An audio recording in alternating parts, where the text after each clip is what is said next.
The following segment is sponsored by Daniel A. White and Associates. It does not necessarily reflect the views of WDEL or Forever Media.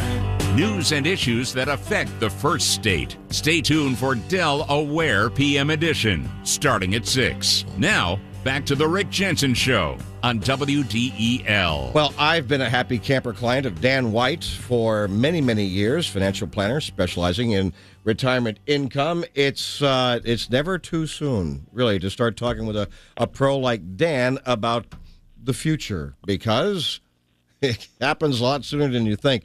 Dan, thanks for calling in. Thanks for having me on, Rick. Yeah, I want folks to know that you call in, or maybe it's Dan Simon or Andrew, who call in every Wednesday after the news at 1:30. So what is on your mind for today's tip? So we wanted to talk about RMDs. You know, it's a big topic, but specifically in the year of death. I've had two cases that I've worked on recently, and both of them were kind of interesting because people tend to screw these up. So if a person dies... Before you get into it, I mean, I know we always talk in acronyms, but required... Yeah. First of all... minimum distribution. Required minimum distribution. Might want to let folks know what that is, and then get into these stories. Yeah, so when you turn right now, if you were born before 1960, your RMD age is 73 years old. Before that, it was 72. Before that, it was 70 and a half. So if you're in your 70s, chances are you're probably either taking a required minimum distribution or you're going to be forced to take one soon. Yeah. And what happens is when somebody dies, I had a case just I'm working on right now where the mother died in March, I want to say March, and had 5 children, 5 beneficiaries. The mom had not taken the RMD yet for this year. She was under a systematic withdrawal plan. So she was getting about $2,500 a month from the IRA account. So she died in March. She got January, February, March. She took out $7,500. The RMD for the year was about $25,000. So now the account has been split between the 5 kids.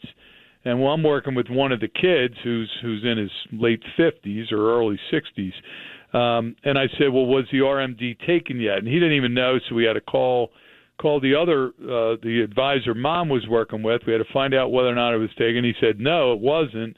She had taken out $7,500. So what we needed to do, we needed to calculate the RMD around $25,000. We took out the $7,500, so now we're down to $17,500, which had to be taken out. We divide that by 5, okay, now you get, $3,000 something and change per kid. Yeah. And that's what we had to get out of his account. Otherwise, he would have been in a penalty. And so if it's a penalty, they'd get about half of that. Well, it's not half. They've reduced it to 25%. Okay. So, all right. So it is down to 25%. You get a little relief there. But the bottom line is most people don't think about this. They set up the inherited IRA, and when you set up the inherited IRA, the beneficiary is required to take, if mom was taking an RMD, the beneficiary has to start taking an RMD next year and has to have the account emptied in 10 years. But they often forget mom had to take one in the year she died. And if you don't take it, you're going to be in a penalty situation. So that was one case I worked on. Another one was a husband and wife. The husband passed last year. I don't think he had taken his RMD. Meanwhile, the wife wasn't really sure what she was doing or where she could turn, and we met with her. She brought in a check that had been issued in November to the husband, and the husband had died in February.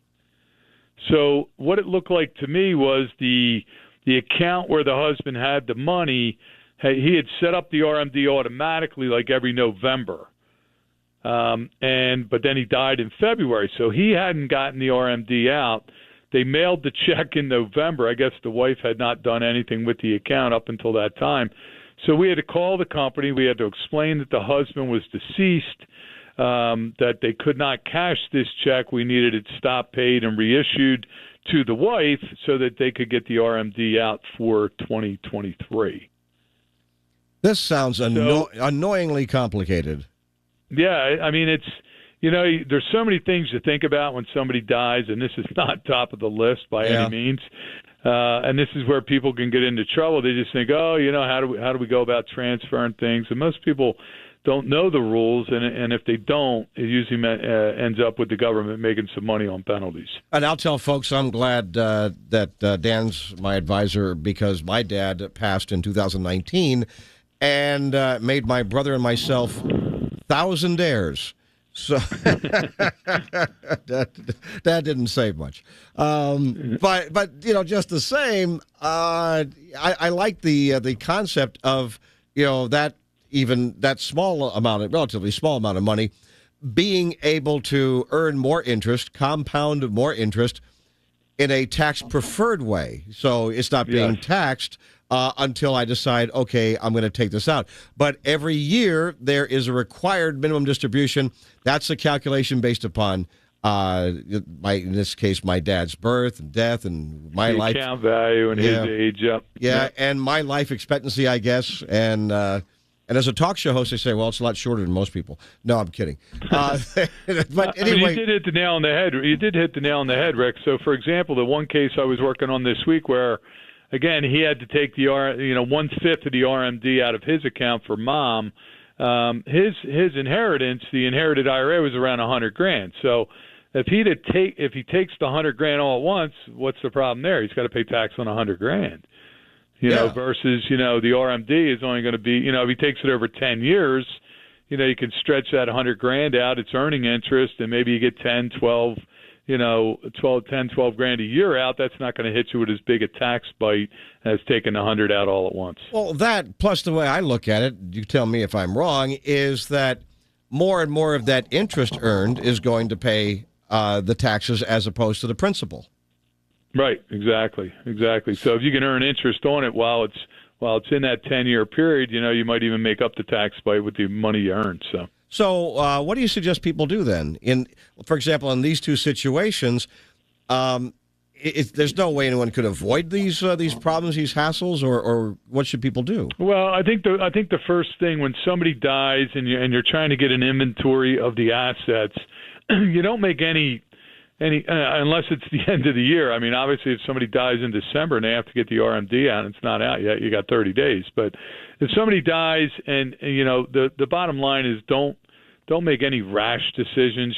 Try to breathe a little bit, and by all means, you probably ought to be talking to an advisor of some sort that knows, that kind of knows the rules and can guide you along the way so you don't make mistakes. Agreed. That's why I always burn your phone. 888-690-8820. 888-690-8820. I won't give you Dan's cell. Like, Dan, what's this? Over here. Let's see. Every Sunday morning at 7 o'clock, for me, it's usually English muffin and coffee or something. You have On the Money here on 1150 AM and 1017 FM, also streaming at WDEL.com. So Sunday morning at 7, what do you have for us?